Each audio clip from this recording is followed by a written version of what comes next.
애청자 여러분 혹시 공려라는 단어를 들어본 적이 있으신가요?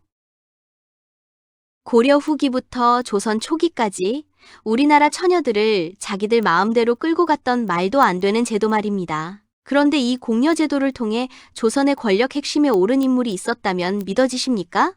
하물며 세종대왕도 그에게 벌을 주지 못하였고 세조는 그에게 형님이라고 부르기까지 한 인물이 있었습니다. 그 이름은 바로 한학입니다. 역사에 관심이 많은 분들 중에도 처음 들어본 사람인데 하는 분들이 많을 것입니다. 하지만 한학은 초기 조선에서 한 명의 만큼 큰 영향력을 행사한 인물입니다. 오늘은 조선 500년을 통틀어 가장 운빨이 세면서도 그 운을 갈고 닦아 독점적 권력으로 바꿔치기 한 희대의 승부사 이야기를 해보려 합니다. 이름하여 한학. 사람들은 그를 보고 누이 덕에 호강한 놈이라 비웃었지만 천만의 말씀, 만만의 콩떡입니다. 누이가 황제의 후궁이 되었다고 다 한학처럼 될 수 있는 줄 아십니까? 이건 단순히 운이 좋아서가 아니라 시대의 흐름을 읽고 대륙의 황제와 조선의 왕을 동시에 주무른 사나이의 무시무시한 집념이 만든 결과물입니다. 자, 압록강 푸른 물에 누이의 눈물을 뿌리며 시작된 그 비정한 야망의 대하 소설 속으로 들어가 봅시다. 때는 태종 대왕 시절입니다. 명나라 영락제가 누구냐? 조카 검문제를 몰아내고 황제에 오른 대륙의 사자 아닙니까? 그 사자가 조선의 여자를 내놓으라 으르렁거립니다. 이때 간택된 것이 바로 한학의 큰 누이였지요. 집안은 통곡 소리로 가득했지요. 아이고, 내 딸이 만리타양 가서 죽게 생겼구나. 그런데 이때 젊은 한학은 입술을 지그시 깨물며 생각했습니다. 이것은 비극이 아니라 우리 한씨 가문이 대륙의 주인과 어깨를 나란히 할 기회다. 실록을 보면 말이죠. 3대 영락제가 죽자 한학의 큰 누이는 황제를 따라 산채로 무덤에 들어가는 순장을 당합니다. 어머니, 저는 이제 갑니다. 어머니! 라고 울부짖었다고 하지요. 얼마나 끔찍합니까? 그런데 몇 년 뒤 4대 홍희제가 1년 만에 죽고 새로 등극한 5대 황제 선덕제가 또 한학의 막내 누이를 달라는 겁니다. 조선 조정은 발칵 뒤집혔지만 한학은 이 누이를 직접 데리고 북경으로 올라갑니다. 여기서 전설적인 장면이 나옵니다. 선덕제가 한학을 보고 자네가 여비 큰 누이의 동생인가? 물으니 한학이 추후에 떨림도 없이 대답합니다. 신은 황제 폐하에 충직한 종이자 형제와 다름없는 인척이옵니다. 황제가 껄껄 웃으며 그에게 벼슬을 내리니 이것이 바로 조선의 한학이 명나라의 실세로 거듭나는 순간이었습니다. 자, 여러분. 여기서부터가 진짜 재미있는 대목입니다. 한학이 명나라 황제의 총애를 등에 업고 귀국하니 조선 땅에서는 그야말로 걸어다니는 상황 대접을 받게 됩니다. 성군 세종대왕께서도 이 한학만큼은 참으로 골치 아픈 존재였지요. 실록의 기록을 보면 한학이 명나라 사신들과 어울리며 대궐 안에서 방자하게 행동해도 신하들이 감히 그를 탄핵하지 못합니다. 한두 번 탄핵 상소가 올라오면 세종께서 슬그머니 덮어버려요. 왜냐? 한학이 삐딱하게 마음먹고 북경에 가서 조선 왕이 명나라를 우습게 봅니다. 한마디만 하면 조선 사직이 흔들리기 때문이지요. 세종실록에는 명나라 사신이 한학의 집에서만 자려고 고집을 부려 세종이 곤란해했다는 기록들이 남아 있습니다. 한학은 이 점을 아주 영리하게 이용했습니다.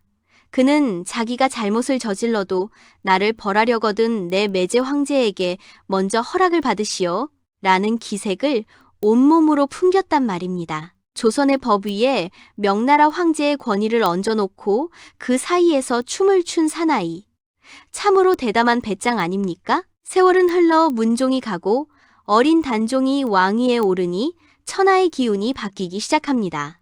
때는 바야흐로 수양대군의 가슴속에 왕위 탈환의 불꽃이 이글거리던 어느 깊은 밤입니다. 장소는 한양 장이동에 위치한 서성부원군 한학의 으리으리한 저택. 당시 한학은 누구냐? 명나라 황제의 인척으로 조선의 왕조차 함부로 못하는 살아있는 권력 아닙니까? 그런데 그 서슬 퍼런 집 앞에 꾀주지한 몰골의 사나이 하나가 나타납니다. 바로 칠삭둥이 한명회였지요. 한명회가 누구입니까? 당시엔 아직 벼슬도 변변치 않은 백수나 다름없었지만 그 가슴 속엔 천하를 뒤집을 지략이 소용돌이치고 있었지요. 한명회는 문지기에게 족보를 들이밀며 당당하게 외칩니다. 청주한씨 손잡벌 명회가 재종 조부님을 뵙고자 왔노라. 한학이 거드름을 피우며 사랑방에 앉아있는데 한명회가 들어와 넙죽 절을 올립니다. 한학이 눈을 가느다랗게 뜨고 묻지요. 네가 명회냐? 우리 집안에 너처럼 기괴하게 생긴 녀석이 있다는 말은 들었다만 밤중에 여긴 웬일이냐? 그러자 한명회가 고개를 들며 대답하는데 그 눈빛이 예사롭지 않아요.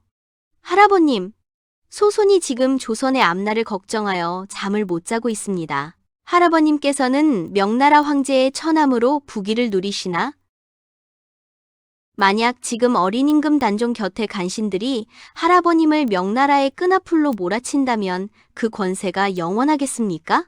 이 한마디에 한학의 얼굴색이 변합니다. 이 칠삭둥이가 보통 놈이 아니구나. 직감한 것이지요. 두 사람은 마주 앉아 술잔을 기울였겠지요. 한명회가 눈을 번뜩이며 말합니다. 대감, 지금 사직이 위태롭습니다. 어린 임금 곁에 간신들이 득실되니? 강력한 군주가 나와야 하지 않겠습니까? 한학이 허허 웃으며 대답합니다. 여보게, 자네가 말하는 강력한 군주란 수양대군을 말함인가? 한학은 계산기를 두드렸습니다. 수양대군에게는 명나라의 인정이 절실했고 한학에게는 조선 왕실의 장인이라는 확실한 쐐기가 필요했습니다. 결국 한학은 자신의 6째 딸을 수양의 맏아들 의경세자에게 시집 보내기로 결심합니다. 이것이 바로 조선 역사를 뒤바꾼 사돈 동맹의 시작이었습니다. 드디어 수양대군이 피해 잔치를 벌이고 왕위에 오르니 그가 바로 세조입니다. 한학은 이제 1등 공신이자 왕의 사돈으로 권력의 정점에 섭니다. 수양이 피로 칠갑을 하고 정권을 잡자마자 가장 먼저 달려간 곳이 어디냐? 바로 한학의 집입니다. 대감, 이제 대업의 절반이 끝났소. 하지만 명나라 황제가 나를 찬탈자로 보고 승인을 안 해주면 우리는 끝장입니다. 대감만 믿겠소. 한학이 허허 웃으며 도포자락을 휘날립니다.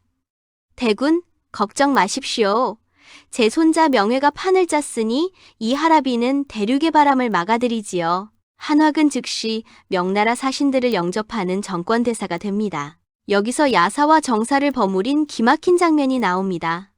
한학은 사신들에게 뇌물을 뿌리는 수준이 아니었어요. 그는 사신들을 자택으로 불러 술상을 차려놓고 이렇게 으름장을 놓습니다.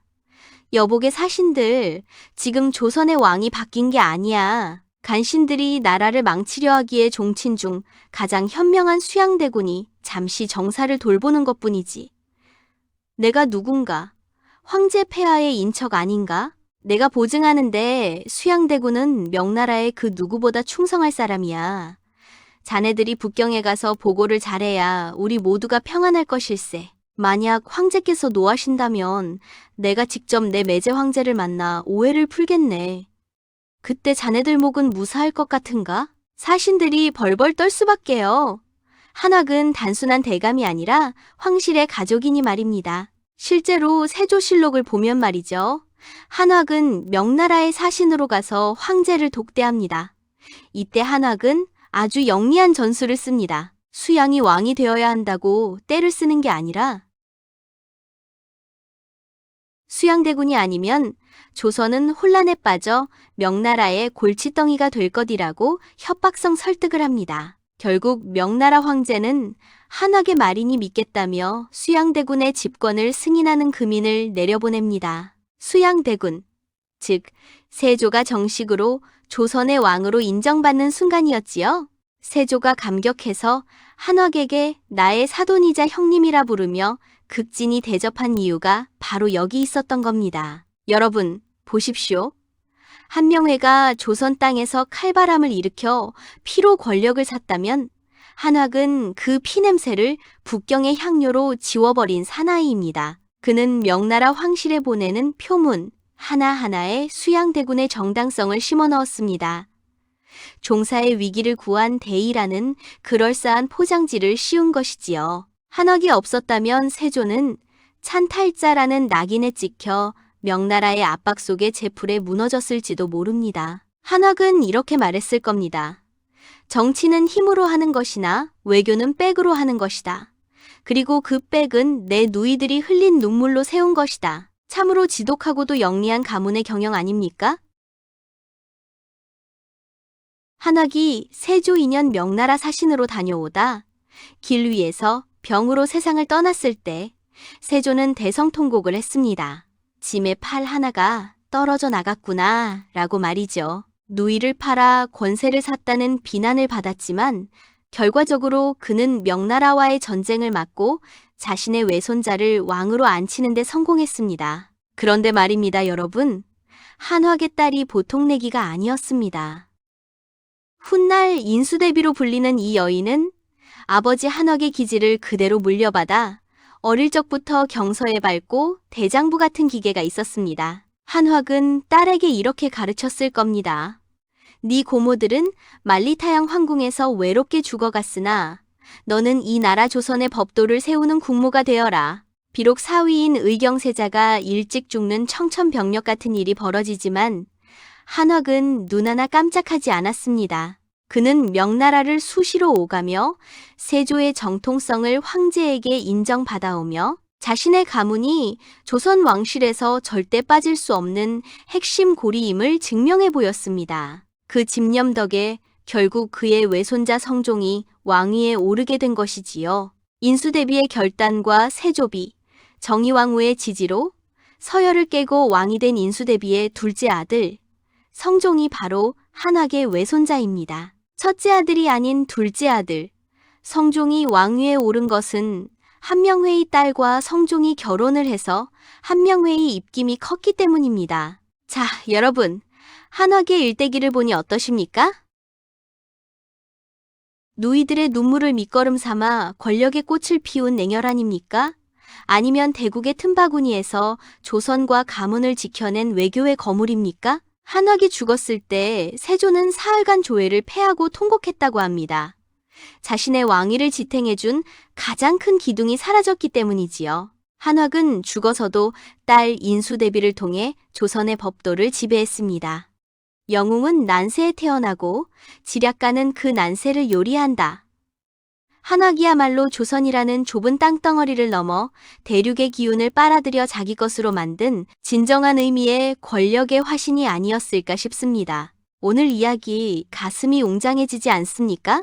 다음 시간에는 이 한억의 딸, 인수대비가 어떻게 조선 왕실을 벌벌 떨게 만들었는지 그 무시무시한 이야기를 들려드리겠습니다. 구독과 좋아요, 알람 설정 부탁드립니다. 고맙습니다.